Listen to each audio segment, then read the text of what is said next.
seguimos aquí en el Magazine Cerca Tuya. Continuamos en la 87.9 y ahora estamos en comunicación telefónica con Federico Montero, quien es director del Observatorio del Sur Global. Federico, ¿cómo estás? Buen día. ¿Qué tal? Buen día, ¿cómo estás? Muy bien, muy bien. Ahí te escuchamos, ¿nos escuchas bien? Sí, perfecto. Ahí está, bien. perfecto, Buenísimo, perfecto. genial. Federico, la verdad que te agradecemos por estos minutos. Hablábamos del Observatorio del Sur Global aquí en la radio, ¿no? Y este panorama global de quizás una de las últimas semanas más movidas en lo que es en el ámbito internacional, y una de las noticias más relevantes fue sin dudas la victoria, ¿no? de Vladimir Putin, que revalidó su liderazgo en Rusia a través de las elecciones.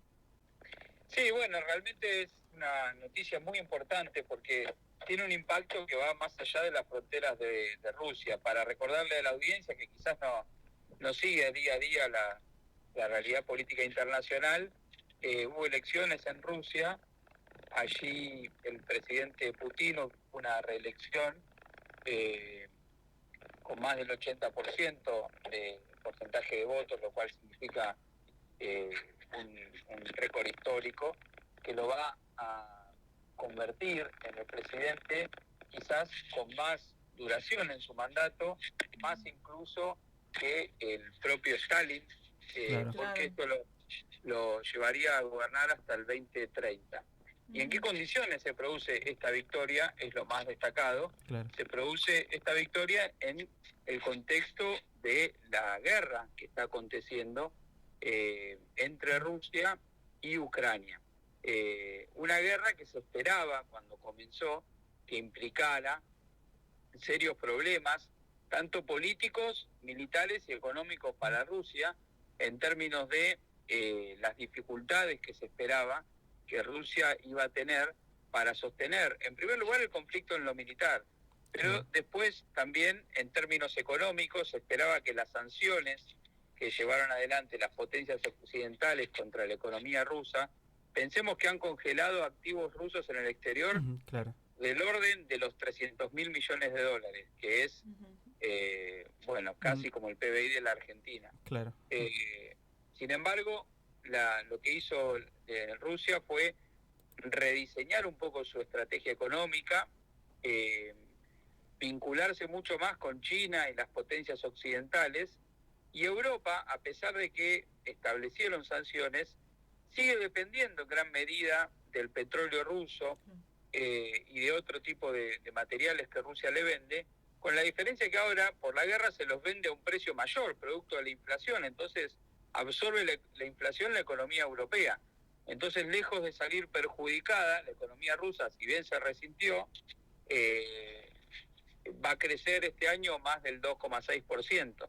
Claro. Y en el plano político, para completar, se esperaba que la combinación de un estancamiento militar y una crisis económica implicaran una crisis del gobierno de Putin, que pudiera implicar incluso que finalizara su mandato. Esto no aconteció así, sino que, como vemos, ha sido ratificado en las urnas, con lo cual es una victoria en términos políticos y estratégicos que tiene una relevancia enorme lo que ha sucedido en Rusia. Claro. Sin lugar a dudas, y además teniendo en cuenta las últimas declaraciones de los distintos mandatarios europeos, ¿no, Federico? Digo, escuchar la palabra de Macron, de querer intervenir en la guerra con Ucrania, que tiene Rusia con Ucrania, digo, también muestra algo de que, bueno, este número, este acompañamiento, este liderazgo de Putin también ha llegado y ha impactado en los líderes de Europa.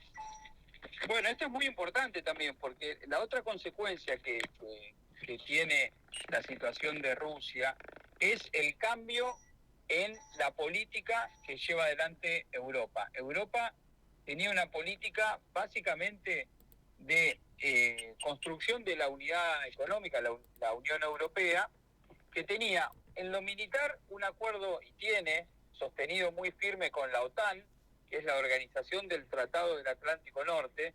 Para recordarle a la audiencia, surge después de la Segunda Guerra Mundial a partir del pacto entre las potencias occidentales y Estados Unidos, que consistía básicamente en una alianza militar para contener lo que en ese momento se pensaba que iba a ser el avance del bloque soviético, cuando existía la Unión Soviética. Cuando eso dejó de existir, la OTAN se mantuvo y comenzó a acercar sus fronteras con lo que era Rusia. De hecho, esa es la razón por la que Rusia termina invadiendo Ucrania, porque Ucrania había anunciado que se iba a incorporar a la OTAN. Sí. Ahora, ¿qué pasa? El sostén económico de la OTAN era un sostén que llevaba adelante básicamente Estados Unidos. A partir del conflicto en Ucrania, Estados Unidos está cambiando esa ecuación y lo que hizo fue, en primer lugar, perjudicar a Europa, porque resiente las relaciones económicas con Rusia y Europa termina en una crisis económica que le afecta en términos de inflación y otras situaciones económicas que terminan perjudicando a Europa. Hay que analizar, por ejemplo, quien esté interesado se puede meter y fijarse, por ejemplo, en los indicadores del crecimiento económico y de la industria alemana. Literalmente, con la crisis económica que se vive ahora, la industria alemana ha retrocedido enormemente, cuando antes era el principal factor pujante de Europa.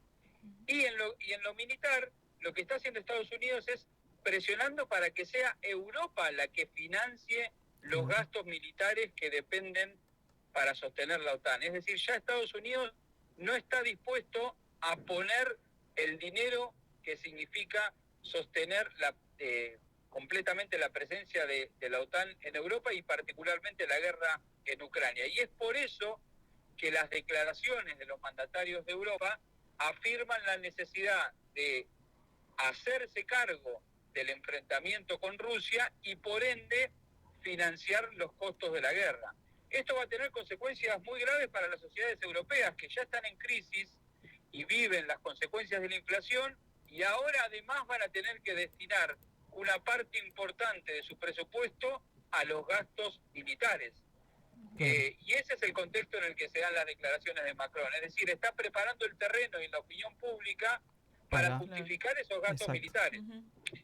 Sí, sobre todo en este contexto también quizás de estas crisis económicas que se fueron dando también en los distintos países de Europa, ¿no? Y sobre todo también en Francia. Pero si tenemos que hablar de liderazgo, ¿no? Y agradecerte, Federico, por estar con nosotros, Federico Montero, director del Observatorio del Sur Global. Si tenemos que hablar de liderazgo y de nuestra región, claramente hay que mencionar a Lula da Silva, presidente de Brasil, quien de a poco también está tomando terreno a nivel internacional, sobre todo con las declaraciones respecto a las democracias y a las crisis que se están viviendo en distintas partes, ¿no, Federico? Sí, claramente, digamos, lamentablemente, si uno mira el cono sur, se han establecido dos caras que representan dos políticas muy diferentes sobre lo que puede hacer un país en el cono sur respecto al contexto internacional, que son la contracara entre Lula y Milei. Claro. Lamentablemente la Argentina ha desaprovechado una oportunidad enorme, lo que representaba poder insertarse en los BRICS, que una estrategia, un grupo de países que apuntan a un mundo multipolar, es decir, respetando la soberanía de los distintos países, que tengan la posibilidad de tener autonomía para insertarse tanto en las relaciones políticas internacionales, es decir, no hacer un seguidismo de Estados Unidos, que es una potencia declinante, sino tener autonomía y soberanía para tomar las decisiones, pero también en materia económica, no estar sujetos y subordinados a el flujo de los grandes capitales internacionales que hoy dominan lo que se llama globalización, que está en crisis, ¿no? Estamos hablando de los fondos como BlackRock, Templeton y otros, que son los que conducen el flujo del capital financiero internacional. Ante esa nueva realidad, lo que representa el liderazgo de Lula da Silva es la convicción de que un país como Brasil, si bien tiene enormes deudas todavía, puede tener un marco de autonomía a nivel internacional y moverse con libertad de acción para cuidar algo que es fundamental y que está ausente también en el debate político en la Argentina, que es la capacidad industrial. Claro. Si Lula hoy se proyecta a nivel internacional con esta capacidad de hablar sobre la democracia, con capacidad de diálogo con China, con capacidad de diálogo con Rusia, sin por ello cortar el diálogo con Estados Unidos, sino hacerlo desde un lugar soberano, es porque la clave para la soberanía de los países en este siglo XXI vuelve a ser la cuestión industrial, vuelve a ser la capacidad que tengan los países en un mundo donde la globalización está en crisis de poder producir los bienes estratégicos que necesitan, ya sea dentro de sus propias fronteras o en un marco de una cadena regional de valor que esté dentro de la capacidad de custodiarlo estratégicamente. Fíjense que Estados Unidos, que tenía gran parte de su producción en cadenas globales de valor, algunas de las cuales tenían sede en China y demás, está en una política de relocalizar esas cadenas de valor para poderlas controlar. Ese es, por ejemplo, el conflicto con Taiwán por los microchips. Bueno, Lula está en la misma estrategia, impulsando fuertemente la reindustrialización de Brasil, entendiendo que para esa reindustrialización hace falta tener una postura internacional con gran autonomía y apostando a la multipolaridad. Lamentablemente la Argentina, que podía haber entrado en ese camino, porque se había gestionado el ingreso a los BRICS, ahora está optando por alinearse con Estados Unidos y en una reprimarización, tanto en la producción agropecuaria como financiera. Exacto, un camino totalmente inverso, ¿no, Federico? Claramente de la Argentina. Sí, lamentablemente sí. Claro. Bueno, Federico, para la gente que nos está escuchando y quiere saber, bueno, la actualidad política internacional, ¿cómo los pueden seguir justamente en Observatorio Sur Global?